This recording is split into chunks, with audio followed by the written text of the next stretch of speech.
I'm Ben Rooney, and I'm just going to give you a short presentation on how I achieved a blue from mountaineering by climbing a 6,000 metre peak in South America. I started climbing 10 years ago, and since moved to Scotland to come university 5 years ago, where I joined Heriot-Watt's Mountaineering Club.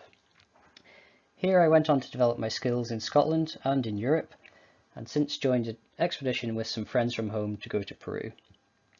Here we climbed some 6,000 metre peaks, the tallest of which was Chopacalchi, and following 2 weeks of altitude training and sleeping at high altitude, we set off with some donkeys and porters to climb this peak. Shown here in orange against the other 7 summits, which are the tallest summit on each continent, you get a scale of how tall the mountain we went up was.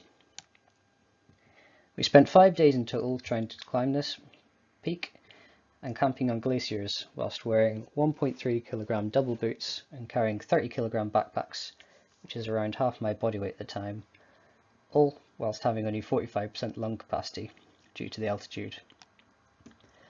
On summit day we were awoken in the middle of the night as crevasses opened up around our tent, moving us 1 metre in the middle of the dark. After leaving at 2 AM, we arrived here at the summit plateau to be greeted with a beautiful sunrise and looking across aeroplanes, which was just surreal. After one final push, we arrived at the summit, where we made a quick snow angel and turned back since we were only halfway to completing our challenge. 2 biggest things we faced, first being physical. Just breathing was hard.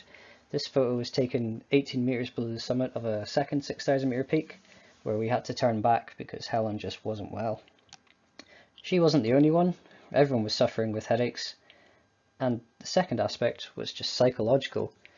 The brain's not getting enough oxygen and we're not thinking properly, so just staying stimulated by playing cards and learning to floss was just a great way to keep the brain active.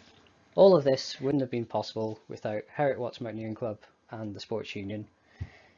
Since coming here I've been able to develop not only my own skills, but pass these on to others, and seeing the people go off on their own adventures with skills I've taught them, both in the UK and abroad, has been highly rewarding. Thank you very much to the SU and Heriot-Watt's Mountaineering Club for making all of this possible.